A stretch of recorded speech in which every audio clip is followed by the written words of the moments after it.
Bom dia. Bom dia, senhor. Tranquilo? Tranquilo, Davi?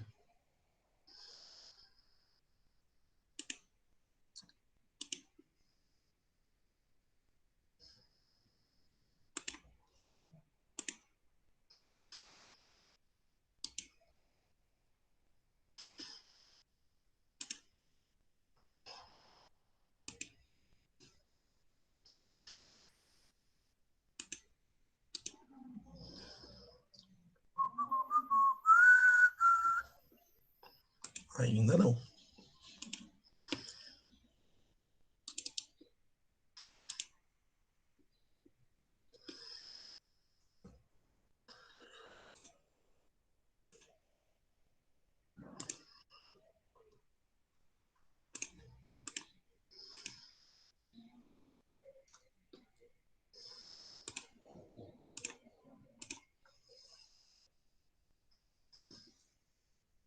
Também.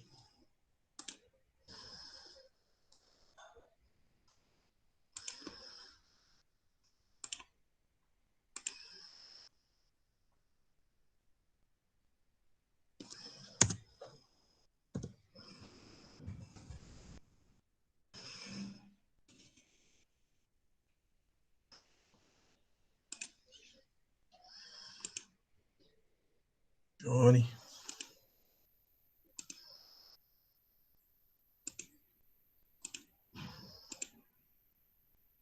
Apareceu. Pessoal, estou compartilhando o tema da aula e as habilidades para a gente poder começar.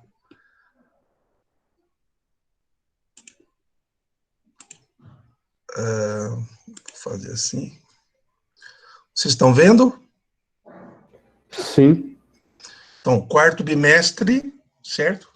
Estamos iniciando hoje, então todos sejam muito bem-vindos. Há uma orientação da Secretaria da Educação para que a gente trabalhe as habilidades essenciais. Então, eu quis colocar aqui, de uma maneira bem sintética, as lembranças dos objetos de conhecimento do primeiro bimestre. Foi uma observação geral. O que é filosofia? Então, nós estudamos esta categoria. Podemos retomar alguns dados, alguns tópicos, alguma habilidade deste bimestre, sobretudo no que diz respeito à leitura de texto, né, de filosofia. No segundo bimestre, foi filosofia e ciência. Então, os métodos, né, indutivo e dedutivo, e o arcabouço para poder estudar o método através do silogismo típico de Aristóteles. Lembrando que Platão no primeiro bimestre, Aristóteles no segundo bimestre. No terceiro, nós tivemos uma introdução à filosofia política. Então, eu vou chamar isso de filosofia política 1, que seriam os regimes. Então, a gente viu o anarquismo, por exemplo, o socialismo, e focamos um pouco na municipalidade, ou seja, como funciona o nosso município. Bem, quarto bimestre, aí está destacado nessa ideia aqui, filosofia política 2. Então, a gente vai falar hoje um pouco da democracia e da cidadania, origens, conceitos. O caderno do aluno, ou o currículo, até então, chama de dilemas. Eu vou explicar um pouco essa palavra para vocês. Eu acho que, na verdade, uma palavra mais adequada seria disjuntivos. Porque dilema, não se soluciona, né? É insolucionável. Um dilema é evidentemente verdadeiro. Bem, vocês não precisam se preocupar em anotar correndo essas coisas, porque eu vou deixar para vocês lá na sala essas duas folhas de slides. Então, hoje, identificar diferentes conceitos de democracia, eu vou falar um pouco disso hoje, e também a relação, aí nós vamos olhar de novo o artigo 5º da Constituição Brasileira, a igualdade efetiva entre nós, cidadãos. E, segundo, reconhecer e planejar práticas de participação política na relação com autoridades locais. Então, de certa forma, essa segunda habilidade, ela dá continuidade ao que no terceiro bimestre nós começamos a a conhecer um pouco de como funciona, e agora no dia 15 e 29 de novembro, iremos estudar, ou iremos praticar, desculpe, melhor dizendo, um ato democrático cidadão, que é o direito ao voto, né? Bem, como primeiro passo, antes de voltar à palavra mais livre, eu trouxe esse texto curto para a gente poder ler, né? Alguém quer ler? Só abre o microfone aí e lê para a gente, fazer o favor.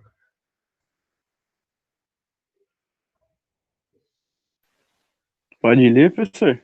Vamos lá. No último dia 5 de outubro, a Folha de São Paulo publicou a matéria Democracia tem aprovação, recorde no Brasil, apresentando a valorização, recorde de 69% dada pelo brasileiro ao regime democrático. A democracia é baseada na ideia da participação, do diálogo, das negociações. Quando não existe a democracia, os governantes não democráticos, não precisam se preocupar com deliberações repetitivas e dialogadas, que representam a maioria e a opinião pública. Assim, de certa forma, esses governantes são rápidos em tomar decisões, mas tais decisões podem não ser tomadas com base na visão de longo prazo e podem impactar profundamente toda a sociedade. Um governo democrático precisa ser responsável perante o povo. Precisamos, como nunca, exigir isso de nossos governantes, independente de partidos, cargos ou funções. Obrigado. Rafael, né? Muito bem. É só eu, professor Wellington. Ô, Wellington, obrigado. Desculpa. Valeu, obrigado. Pessoal, então, eu vou parar aqui.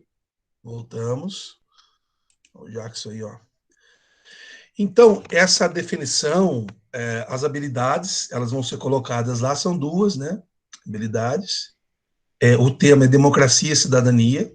E essa matéria agora, de 5 de outubro, então, há pouco mais de 15 dias, foi feita uma pesquisa e o brasileiro está satisfeito. Antigamente, na Grécia, por exemplo, que inventou a palavra democracia, governo do povo, demos é povo, kratos, poder, poder emana do povo. O artigo 1º da nossa Constituição diz: todo poder emana do povo. Todo poder. Então, vocês que estão no primeiro ano, que estão na cadência de estudos, que estão se tornando maduros, estão entrando para a sociedade civil de uma maneira mais ampla, com responsabilidades, vocês têm o direito e o dever de exercer a cidadania. Inclusive, o artigo 204, 205 da Constituição diz que uma das responsabilidades da escola ou da educação é formar o cidadão, a cidadã. Então, essa é a nossa preocupação. Essa é a ideia de que, numa aula de filosofia, de sociologia, numa aula de humanidades, de ciências humanas, a gente discuta exatamente essa ideia de que o poder emana do povo. E a democracia brasileira é um tipo de democracia representativa. Nós somos representados nas esferas de poder, nas esferas executiva e legislativa. No judiciário, ele é um cargo de indicação do executivo. Não sei se vocês acompanharam ontem foi sabatinado o novo ministro, né, que entrou para o STF, né, e então ele ficou algumas horas, né, sendo sabatinado pelos senadores. O nome dele é Cássio Nunes Marques, né? Ele entra na vaga que surgiu no STF, e ele foi indicado pelo presidente Jair Bolsonaro, assim como os que estão lá foram indicados pelo presidente Lula, pela presidente Dilma. O Temer não indicou ninguém. Então, assim, tem um tempo de vivência como ministro do Supremo, né? Agora, existem cargos públicos para juízes, para procuradores, né? No caso do Augusto Aras, do Procurador-Geral da União. Aí é feito por nomeação. Isso é muito complicado na política, né? Um cargo de nomeação é um cargo de confiança, não é um cargo conquistado pelo voto, né? O Bolsonaro, ninguém nomeou ele presidente. Quando eu digo ninguém, assim, não é um cargo comissionado, é um cargo a partir do voto, a partir da representatividade da democracia. Então, ele é um presidente democraticamente eleito. Ah, mas os brasileiros, na totalidade, não votaram nele. Mas ele teve a maioria dos votos válidos, o que deu a ele, né, o cargo de chefe do executivo. E assim acontece também nas demais esferas do governo, da prefeitura, no legislativo, na Câmara dos Vereadores, na Câmara dos Deputados estaduais, federais e no Senado Federal, né? Então, isso, de certa forma, a gente já discutiu alguma vez, já lançou essa ideia em algum momento, dentro dessa linha que a filosofia vai tomar agora de política, né? Então, uma coisa importante para iniciar é exatamente essa consciência que nós temos que ter, que nós fazemos parte, então, da democracia, os jovens, sobretudo, né? Eu acho que não foi para a turma de vocês, mas eu coloquei um poema chamado O Analfabeto Político, bastante conhecido, do Bertolt Brecht, e se foi para vocês também, eu vou recolocar lá, porque é um poema curtíssimo, dizendo da pessoa que não se importa com política.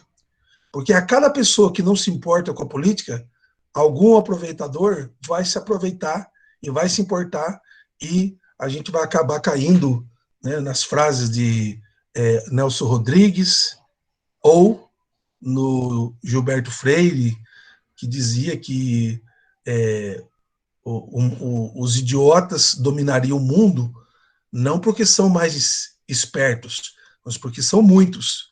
E é pesada essa ideia, né? Então, assim, a palavra idiota vem do grego também, idiotes. Idiotes não é vulgar, não é chamar o outro de besta, quadrada, etc. Não. Idiota é alguém que só preocupa consigo mesmo. A palavra originária. Então, ele não é políticos, que se preocupa consigo e com os outros. Então, nós temos que ser políticos, se preocupar com a nossa casa, se preocupar também com a casa dos demais. Nós temos que evitar sermos idiotas, ou seja, aquele que só olha para o próprio umbigo. E na política tem muito disso, né, das pessoas que só querem saber do seu próprio umbigo. E, é claro, a política bem feita, ela tem a situação, que são os governantes, o pessoal que apoia o governo, e tem a oposição, que também está no governo, que faz frente contra, né? Então a gente está passando aí por dar um exemplo de uma espécie de celeuma política, né? Então o governo de São Paulo, juntamente, né, na representatividade do Instituto do Butantan, eles fizeram a Camilinha aqui, tudo bem? Eles fizeram um contrato com uma empresa chinesa e estão fabricando uma grande quantidade de vacina da chamada Coronavac. Anteontem, o ministro Pazuello, o ministro da Saúde, que é general, né, ou seja, patente do Exército, simulou uma certa proximidade com o governador Dória, e o presidente da República não gostou disso, né? Então, assim, o que está em primeiro lugar? É uma luta política de quem vai, em 2022, sair na frente da campanha eleitoral para a reeleição do Bolsonaro, ou para o Dória tentar ser presidente, ou agora, diante da pandemia, nós temos uma vacina. Tem a teoria da conspiração, que a vacina tem micro pedaços de feto e um monte de besteira que as pessoas falam. Bem, as conspirações, elas estão aí, e elas são parte da pós-verdade, né, desse momento que a gente vive, onde as pessoas têm um monte de teorias, as mais esdrúxulas, malucas e interessantes, às vezes, possíveis. Mas a gente só vai imunizar-se diante desse vírus com uma vacina. Vocês também acho que devem ter acompanhado que um médico aqui do Brasil, ele faleceu dia 15 de outubro, e ele estava participando dos testes da vacina de Oxford. Agora, sim, ele morreu em decorrência da Covid. Então, ele tomou a vacina em julho, em setembro adoeceu, em outubro faleceu. Então, né, eu tive a Covid faz um mês, hoje é dia 22, amanhã completa um mês. Então, eu tive um sintoma na garganta, no dia 23 de setembro, e aí eu fiz o teste, o PCR, né, com o cotonete no nariz, e confirmou positivo, e aí eu fui sendo atendido por 3 meses, monitorado por uma equipe aqui da Unimed de Pinda, até completar 14 dias, que é onde o vírus ele é mais severo. Então, eu tive uma carga viral baixa. Como milhões de brasileiros, né? Os mais de 5 milhões que tiveram Covid no Brasil, mais de 4 milhões já estão curados. Eu faço parte desse grupo, né, graças a Deus, mas há mais de 150 mil mortos. Então, em alguns, o vírus atua de tal forma que. Então, assim, estou falando do vírus, que é um tema bem atualíssimo, para dizer que, nesse momento, a democracia e a cidadania não pode ficar apegado a briguinhas, a celeumas políticas. Mas isso existe. Então, a gente também tem que saber conviver com isso. Tá certo? Então, a primeira ideia é essa. A democracia é o governo exercido pelo povo. Que forma no Brasil? Representativo. E como que você representa tanto o executivo como o legislativo? Através do voto.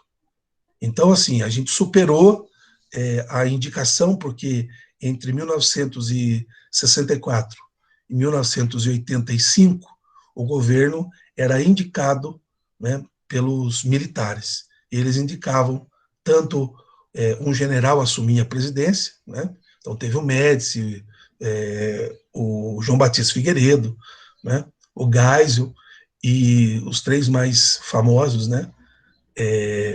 Presidentes, né, da ditadura militar, do regime militar, e em 85, então, de forma indireta, o colégio eleitoral elegeu Tancredo Neves, que é o avô do Aécio Neves, e ele se tornou presidente da República, representando o MDB, o Movimento Democrático Brasileiro. E ele não tomou posse porque ele faleceu, né, vítima de várias complicações, desde o coração, apendicite, várias coisas. Também tem teoria que mataram ele, e quem assumiu, então, entre 86 e 90, foi o José Sarney, foi o presidente da República. Foi quando eu comecei na escola. Então, ainda havia respaldos militares, de disciplina, era um outro contexto, né? E o primeiro presidente eleito após o regime militar foi o Fernando Collor de Mello, em 1989. Então, concorreram mais de 20 partidários, e o segundo turno foi o Fernando Collor de Mello e o Lula. Né? O Lula mais jovem, o Lula tinha sido deputado federal, e o Collor tinha fundado um partido, chamado PRN. E o Collor foi eleito, primeira vez após o regime, democraticamente pelo voto, na cédula, né? Era voto por escrito ainda. Tudo bem? Então, assim, a primeira coisa importante, então, dessa aula é saber que existem outras formas de governo, né? Por exemplo, então a gente sabe que Kratos, ou cracia, que é o aportuguesamento do verbo, da palavra, do poder, né? Do kratos, o poder em grego, ele vai ser exercido como? Então, durante a história da humanidade, e a história política da humanidade, várias teorias foram surgidas, né? As mais conhecidas, por exemplo, Platão e Aristóteles, lá na Grécia Antiga, eles não eram a favor da democracia. Nem Platão não era mesmo, e nem o Aristóteles. Platão era contra, porque ele achava que o povo, no meio do povo havia almas não muito nobres, que não entendiam da coisa política. A coisa política, a coisa pública é muito complexa. E Platão, então, ele tinha uma visão assim. Ele não era a favor da tirania, de tomar o poder à revelia e mandar. Mas também ele não era a favor de que. Desculpa. Ele não era a favor também que o povo, né, democraticamente, exercesse o seu poder. Então, Platão tinha reticências ao poder democrático. Então, ele e Aristóteles eles eram a favor da aristocracia. Então, se eu tenho a palavra cracia, eu sei que é o poder. Poder de quem? Quem que são os aristos? Então, a palavra bem próxima que a gente pode chegar nessa palavra seria areté. Areté é virtude. Então, virtuosos, o governo dos virtuosos, mas o povo antigo também entendia que esses virtuosos eram os melhores. Aí eu pergunto para vocês, então nós estamos aí com 30 alunos, 29 alunos, enfim, se eu falar entre vocês, quem são os melhores? Se o governo aristocrático são um dos melhores, quem são os melhores? Quem são os melhores alunos? Como que eu faço para medir isso? Como que vocês acham? Qual seria o critério que eu utilizaria para dizer, ora, este é melhor que este? Quem seria, num modelo aristocrático, os melhores para governar, por exemplo, o Brasil? Quem que vocês achariam? Não era por voto. Democracia é o governo do povo. Mas como o povo tem, segundo Aristóteles e Platão, tem muitos que não entendem de política, eles iam dar bola fora. Eles iam falar coisas indevidas. Então eu preciso ter um certo grupo, eu já distingo o povão, tiro alguns dali, eu não sei quem são esses alguns, chamo eles de melhores, eu não sei quem são ainda, e digo, entre eles, um vai governar, ou um grupo vai governar. Na ideia de vocês, como seria, ou quem seria os melhores? Qual seria um critério que vocês usariam para dizer, olha, essa pessoa poderia governar o Brasil? Inteligência, Bruna? Mas daí, assim, a inteligência seria medida como? Basta a pessoa falar ou ela tinha que ser formada? Como que você pensa isso?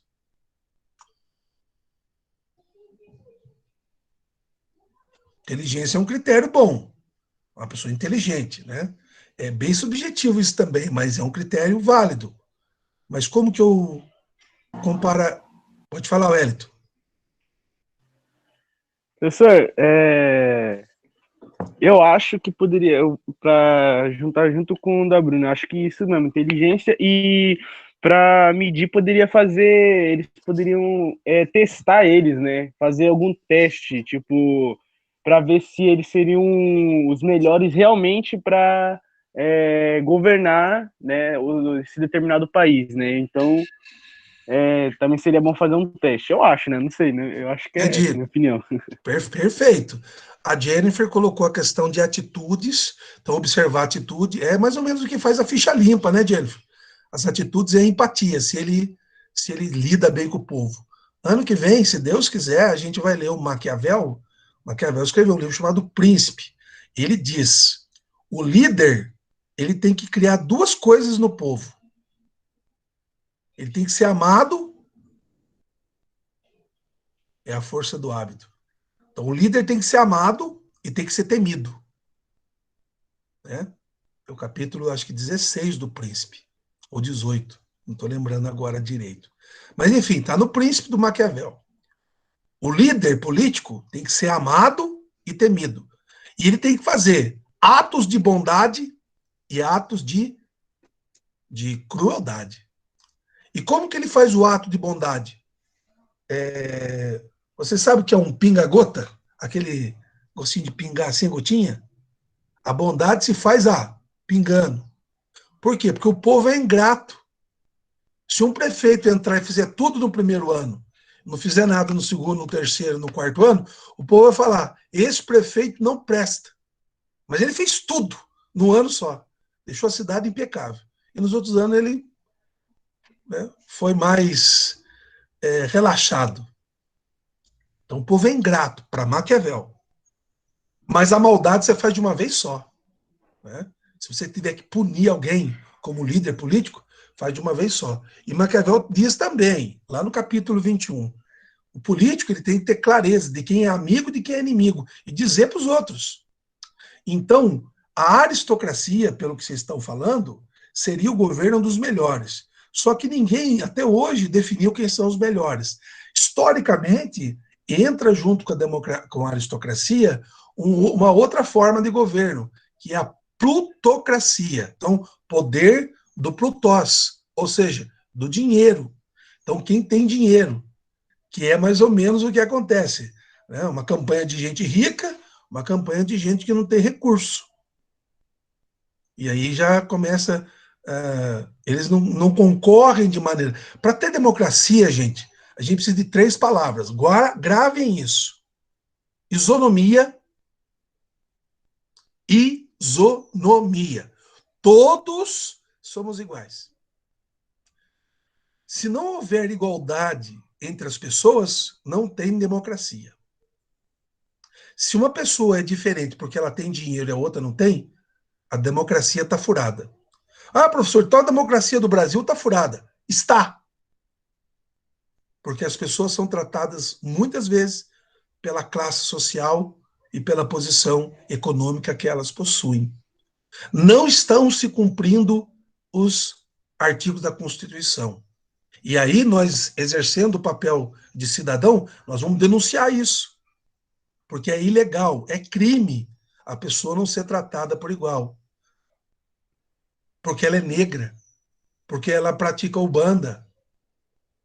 Não, porque o Brasil é de Jesus. O Brasil é de Jesus, mas também pode ser de Exu. Pode ser do Zé Pelintra, pode ser dos hindus, pode ser de Alá, pode ser de Javé, pode ser de Jeová, pode ser de quem quiser na fé da pessoa. E ela tem que ser respeitada. Então, quando você tem uma crença, você não pode impor na igreja, sim, enquanto revelação, você acreditar que Jesus é o único Senhor, etc., como Agostinho acreditava, que nós lemos Santo Agostinho, não é perfeito. Mas numa convivência democrática, eu tenho que aceitar a crença do outro. Eu tenho que aceitar o jeito que o outro acredita em Deus, o jeito que o outro pensa por... Ah, pessoal, mas eles são petistas. Eles comem pão com mortadela. Eles são coxinhas, eles são PSDBistas. Eles são intactos, a lei não mexe neles. Então, não tem problema ser petista, nem PSDBista, de esquerda, de direita, de centrão. Não tem problema. Posição política é um direito. Liberdade de expressão é um grande tema para a democracia. Isonomia. Todos somos iguais. E como somos iguais? Quando somos tratados perante a lei de modo igual. Aí a gente já vê. Vocês, eu acho, quando eu tinha idade de vocês, eu não gostava de assistir horário político. Hoje eu gosto. Eu preciso saber o que está acontecendo na região, para quem eu vou votar, as propostas, né? E obrigado para quem mandou aí os vídeos, né? Ficaram maravilhosos sobre vocês sendo candidatos. Adorei, ficou muito bom. A Juliana viu, achou maravilhoso, o Rodolfo. A minha área assistiu, né? Alguns pediram para não mostrar, então eu não divulguei, né, na internet, nada, mas ficaram muito bons.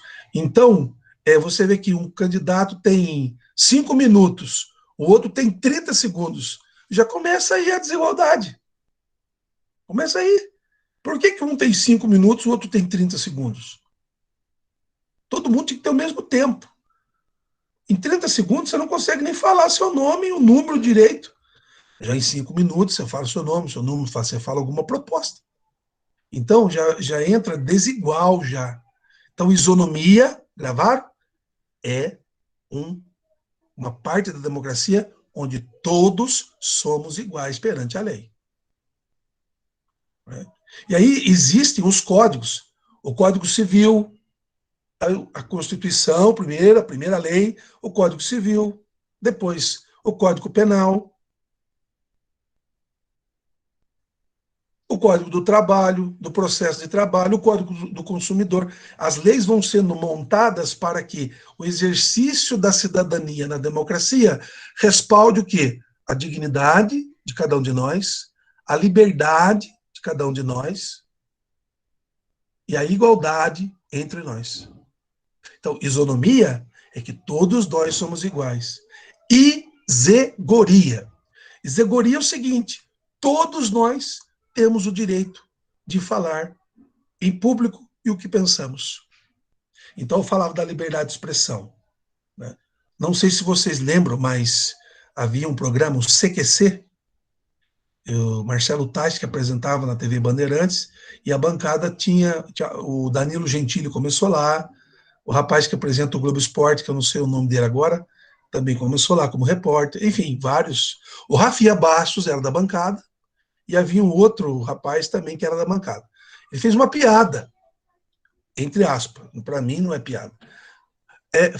Falaram da Vanessa Camargo, ela estava grávida, e ela estava muito bonita, grávida, e as meninas que me perdoem pela expressão, vou repetir o que ele disse. Ele dizia assim, comia ela e o bebê. Ela estava grávida, e ele usou essa expressão, comeria ela e o bebê. Ele tinha liberdade de expressão para usar essa frase? Não. Não. Aí começou um humor muito mimimi. Não é mimimi. Eu acho assim, existe um certo pudor. Nem tudo que a gente pensa a gente pode falar. E foi muito indelicado. E levou um processo e acabou perdendo até o cargo na Bandeirantes, foi mandado embora, enfim. As consequências do que você fala, né? Ele teve que arcar com as consequências. Mas, assim, existe sim uma linha de limite aonde você, vamos chamar assim, que você tem que respeitar, vamos chamar assim, a liberdade de expressão. Agora,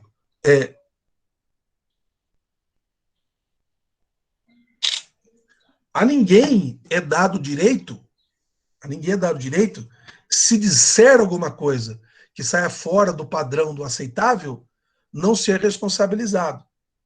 Ou, pior ainda, você querer esconder atrás de algum elemento social, querer subjugar o anonimato, se você falou algo que desmerece. Então, hoje, é bastante corrido as questões da chamada fake news e da pós-verdade, das conspirações, a gente já falou disso hoje, né? E a terceira palavra, isocracia. É claro, todos nós, vocês, após a maioridade, né, pela legislação, poderão concorrer a cargos públicos. Eu sou um funcionário público, então eu tenho um estatuto que eu tenho que seguir, de comportamento, de linguagem, etc. Mas, ao mesmo tempo, eu tenho o direito de fazer greve. Eu posso ir contra o meu patrão, que é o governo, para exigir melhores condições de trabalho. Então, isso é previsto na lei também, eu não estou fazendo nada errado se eu fizer isso. Bem, isso, as três palavras, eu vou colocar para vocês depois. Isonomia, todos somos iguais perante a lei. Isogoria, todos têm o direito de falar em público. Isocracia, todos podem concorrer a cargos públicos. Isso é uma democracia onde o direito, né, a democracia do direito de fato, ela concorre. E o que nós estávamos falando antes da apresentação dos termos, a plutocracia seria o governo dos mais ricos, dos aristocratas melhores, que são os que têm dinheiro. Então, há alguns artigos, há alguns autores que dizem que o Brasil é uma democracia, desculpe, é uma aristocracia disfarçada de democracia. Porque democracia também não pode ser só o ato de votar. Se você vota e fica 4 anos sem fazer nada, politicamente falando, e só vai votar depois de 2 anos para prefeito, 2 anos para presidente, 2 anos para prefeito, 2 anos para presidente e governador, isso é muito pouco para você dizer que está sendo democrático, cidadão, participativo. Você precisa de alguma atitude social, né? Acompanhar as notícias, se posicionar a respeito de algum tema, né? De alguma celeuma que comece, às vezes, em esferas muito elevadas, né, do poder político, e vai descendo na sociedade, nas camadas populares, onde a discussão vai ser mais efervescente, né?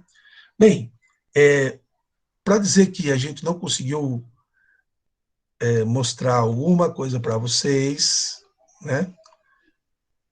Eu vou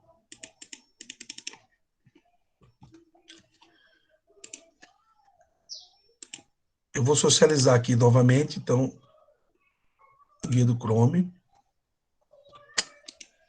Eu falei dele hoje de novo, então gostaria que vocês dessem uma olhadinha, a gente vai dar uma olhadinha bem rápida no artigo 5º, de novo, da Constituição. Alguém dá um olê para mim aí, um alô, que está aparecendo. Tá aparecendo, professor. Obrigado. Aparecendo. Olha lá. Direitos e garantias individuais coletivos, o artigo 5º da Constituição. Vamos lá, Wellington. Lê para a gente aí, por favor. Ok. Dos direitos e deveres individuais e coletivos. Artigo 5. Todos são iguais perante a lei, sem distinção de qualquer nobreza, garantindo-se aos brasileiros e aos estrangeiros residentes no país a inviolabilidade do direito à vida, à liberdade, à igualdade, à segurança e à propriedade. Nós temos os seguintes: Brasil, um país de todos. Então, os seguintes termos, né? Olha só. Então, vocês estão vendo. Todos somos iguais perante a lei. Aqui já começa falando da isonomia, sem distinção qualquer. Quais são as distinções? Olha só. Alguma menina aí, vocês acham que essa frase é verdadeira? Efetivamente, os homens e as mulheres são iguais em direitos e obrigações na sociedade brasileira? Não, Não. na prática não. Eu também acho que não, senhor.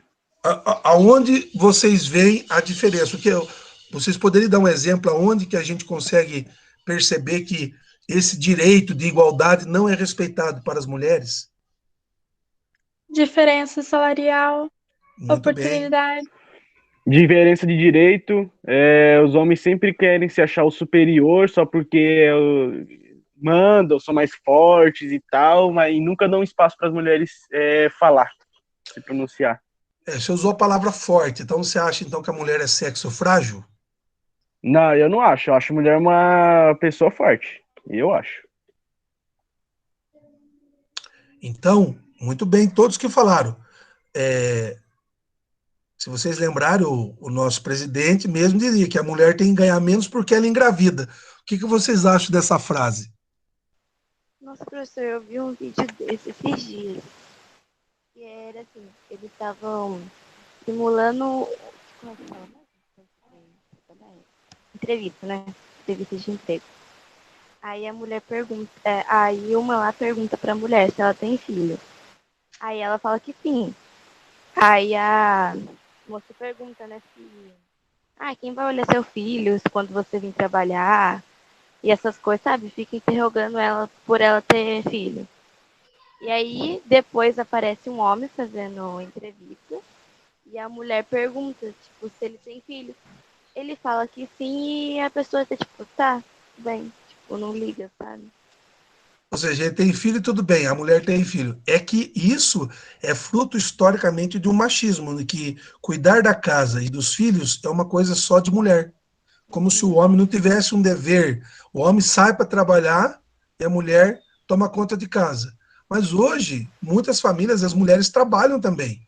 Homens e mulheres trabalham. Aqui em casa, eu e minha esposa trabalhamos. Então, quando a gente chega, a gente precisa, de certa forma, ter uma certa coerência de colaboratividade. É claro, eu não sei cozinhar, então ela faz a comida. Mas o que eu posso fazer para ajudar? Posso lavar a louça? Louça eu sei lavar. Posso fazer o quê? Eu posso ficar com a Camila brincando enquanto ela. Estou falando quando os dois saem de casa. Então, essa historicidade do homem, que ele, vamos dizer assim, ele está. Eu trabalhei, agora não tenho mais nada que fazer. A mulher também trabalhou fora de casa, cansou também. E ela chega, ela tem que dar conta dos trabalhos internos. Então, isso que vocês estão falando é fruto dessa consciência machista. A gente vai discutir isso numa outra oportunidade, no segundo ano, né, se Deus quiser, trabalhar sobre as desigualdades. Né? Outra ideia.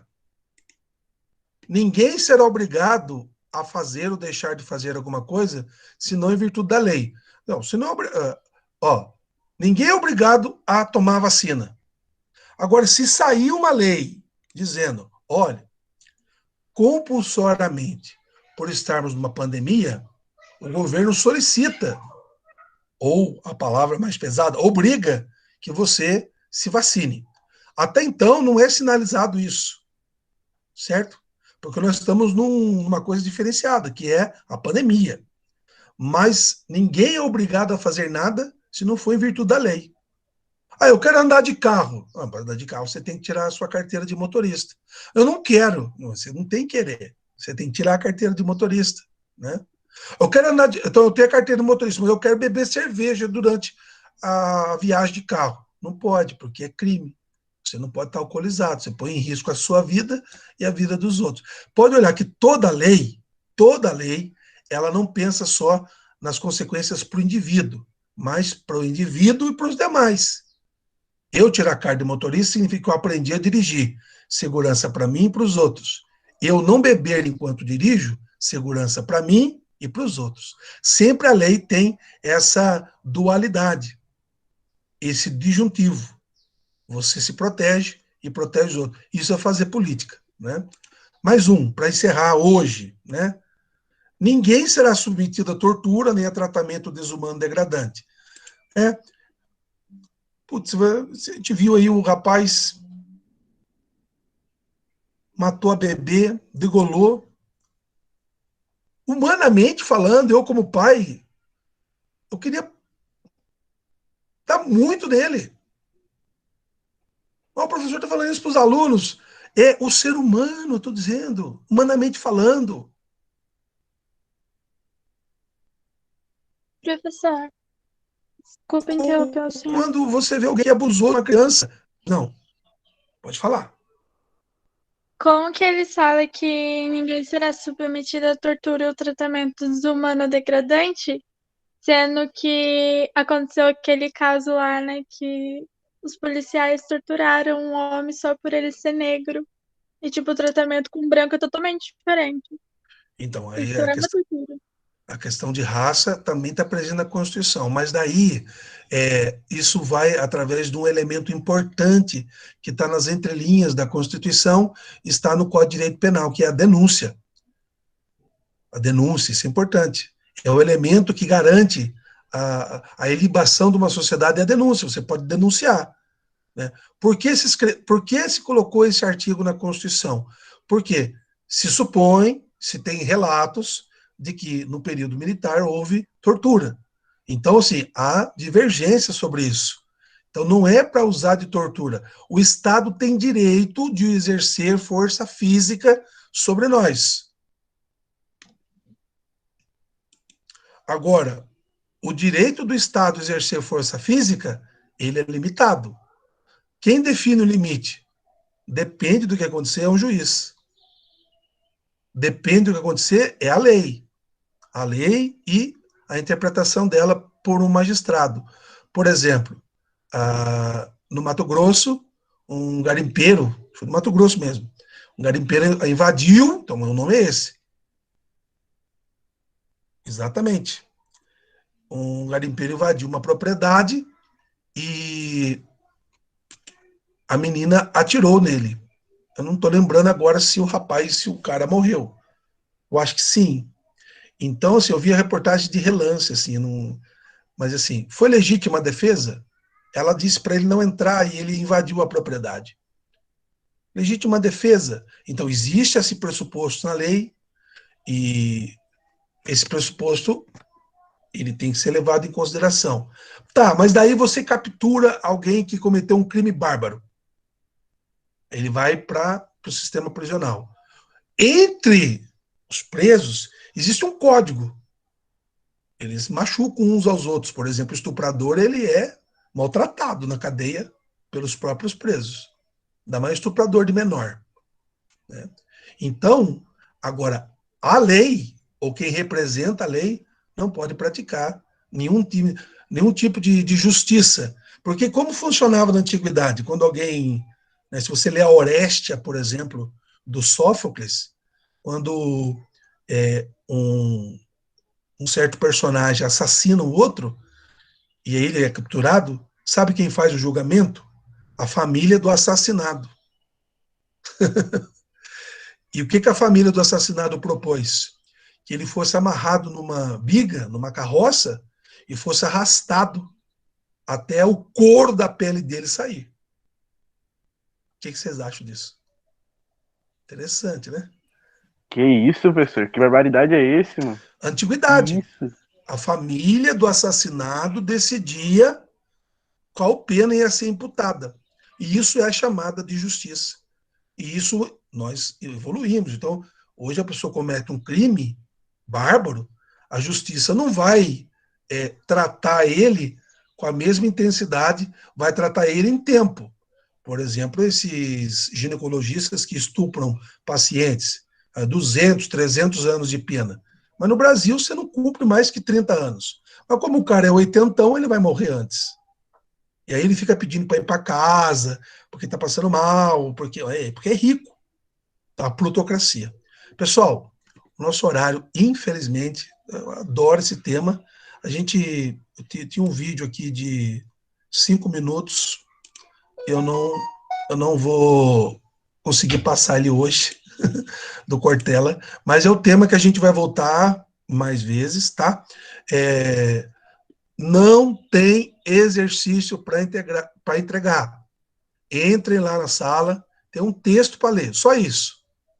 Abram, assistam o vídeo de 3 minutos, essa aula vai estar lá para quem quiser reassistir ou para quem não assistiu, e a primeira atividade de vocês é ler o texto.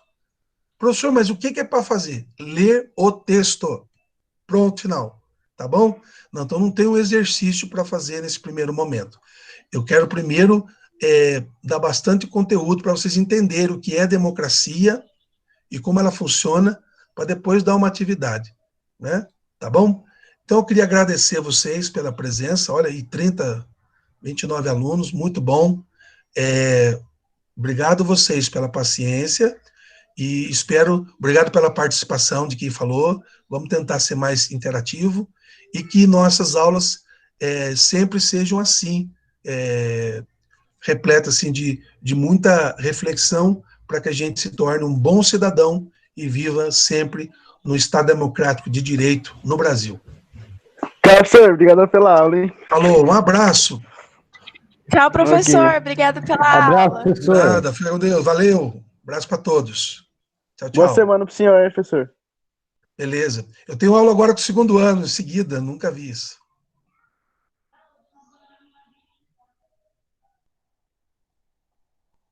Johnny, Nicolas, Isadora, obrigado. Juan, Isabelle, obrigado.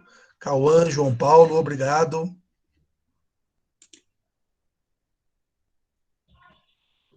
Nicolas Rian, Juan Stetson, obrigado. César e Giovana, obrigado.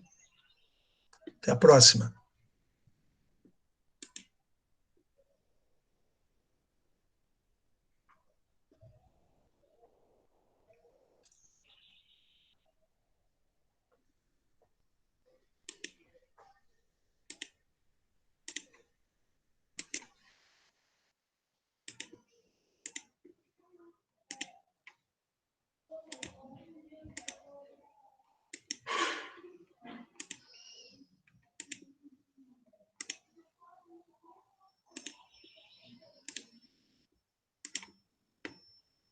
Então, para encerrar essa aula, você que está assistindo agora,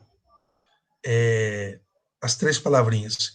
Isonomia, todos somos iguais perante a lei.